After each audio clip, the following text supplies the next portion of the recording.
was talking about your maturity level, physicality in the weight room. Talk about how much better of a player you are and you feel like right now. Yeah, I mean, I feel really really confident in my abilities to go out there and perform, not only on Saturdays, but during spring, during fall camp, and part of that goes to, if I'm being honest, goes to Miles.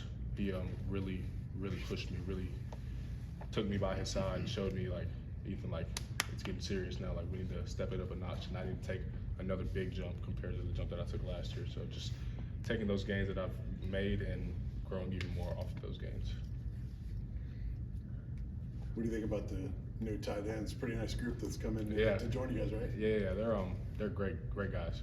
I mean, they fit in well, fit in what we do. So love having those guys part of the team. Is that motivation to when they bring in talented guys, kind of behind you, younger guys that are hungry? Is that motivation for an older guy? I mean, I feel like it's always. I mean, I feel like I said it before. Like, they're always, like, when they brought in Holden Miles last year, like, they're always going to bring in guys who they feel like can be better than you. So I just use that as fuel, use that as motivation to not only earn my spot, but make sure it's locked down. So. Ethan, how have you developed, like, in the physicality piece, the inline blocker, that sort of thing? And have you felt like you've had to prove yourself in that way? It really was more of a personal challenge for me. I felt like I put on the weight, but the strength wasn't really there. And so now it's been more so focused on, all right, like, you have the weight, now make this weight strength, make it stronger, so you're able to hold your own in the box, in the core, and stuff like that. So it's really been a main focal point of mine, just to honestly focus, like, all my extra work that I'm doing, all the stuff that I'm doing outside, like, the facility, just focusing on, like, in the box work, hands, feet, hat placement, all that kind of stuff. So, Do you feel like that kept you off the field some last season? I mean, absolutely. I mean, I felt like in line mostly was my weakest point. So that's really been where I've tried to really dial in and put all the details into that spot right there, because I feel like off the ball, like, I felt like I was able to hold my own, running inserts and counters and stuff like that. And so just really inline stuff was what my main focus was. So I felt like now that I kind of got that figured out, just making sure everything's perfect. How much of being a good blocker and effective in that role is the techniques and details that you talked about versus just sort of your mindset and how you play? Just like, how much of it is a mindset, how much of it is the physical part of it too? Well, the mindset's obviously one part. Like, you can't go into anything like just soft. You know what I'm saying? We're in the SEC, the best conference in the country, so you have to have the mindset that I'm going to go put my hat on somebody. You can't go and say, I don't want to block. Like, nah, I play tight end. Blocking is a part of being a tight end. So the mindset is obviously first, but technique, all that kind of stuff, like, that is probably, they're kind of even, you know what I'm saying? Because you can go with the mindset, but if your technique's off, it won't really do anything. For you and the mindset part of it, how much have you grown just from high school? You played basketball for a long time. How much have you sort of just grown that department? Yeah, I mean, I've always had the mindset. I'm a man, you know what I'm saying? I'm never going to fear another man across from me. The only man I fear is the man above. So just being able to not really be scared to put my face on somebody and pad up, you know what I'm saying? What was your reaction when you found out that Miles would be back? Because obviously he thought he was only going to be here 1 year, and then he sort of got the ruling came down. He came back. What was your sort of reaction to seeing him get another chance? Just go to work.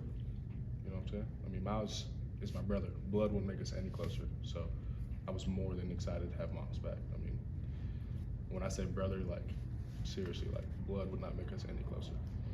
What do you see from him this year? Is it things that he was working on that's made him a better player this year? 100%. I mean, Miles was a great player last year. I mean, all of y'all saw it. You know what I'm saying? Like, he was a great player. And just taking the things that he wasn't as good at, just making sure that those are the things that he's working on. Just the little details and the things that he can do, whether it's hands, whether it's in the route, just really focusing on those little details that nobody really notices except for him. He got engaged over spring break. He did.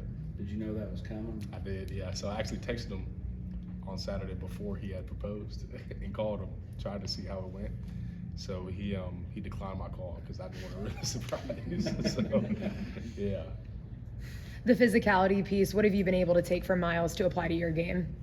I mean, Miles is probably the most physical tight end I've been around since I've been here. Just seeing him and how he works and how he approaches it. I mean, you're gonna get hurt. It's not gonna feel good, but you have a choice. You know what I'm saying? But if you make that choice to not really be as physical, I mean, y'all saw the result. You know what I'm saying? It won't really get you anywhere. You have to put your face on somebody, you can't be scared to hit. And so Miles is, I've never seen Miles be scared to hit anyone. You know what I'm saying? Hey, what's an accountability minute or moment with Nico like when he's either correcting or teaching or leading when he has those opportunities?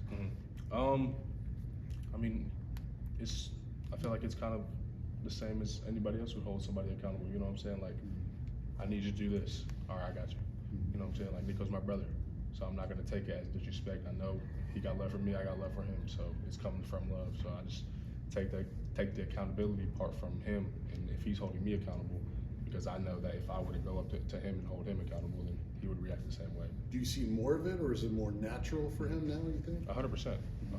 As a, you know, when you're in your second year of college, you're not really an old guy yet, you know what I'm saying? So there's still things that you're not necessarily afraid to do, but you're just not as comfortable doing, you know what I'm saying? But now this is our third year being here, you know what I'm saying? So there's things that just, like, we've been here, like, the respect is there, so it's just kind of like second nature, you know what I mean? So. But the basketball teams are in the Sweet 16, so who do you think the best basketball player on the football team is? Me, for sure. It's not even a question. The boys know that. Who would be your five with you? Or your My other guys five? around? Trey Weary, David Hobbs, Emmanuel Okoye, myself, and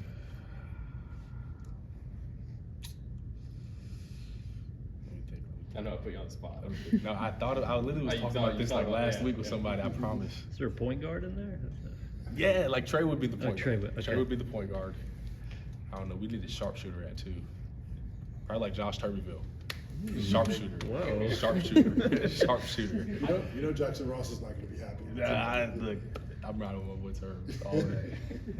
Hype would be trying to say he belongs in there too. Nah, Coach Hype. Nah, he need to go in there and hang it up. All right, thank you guys. Thanks,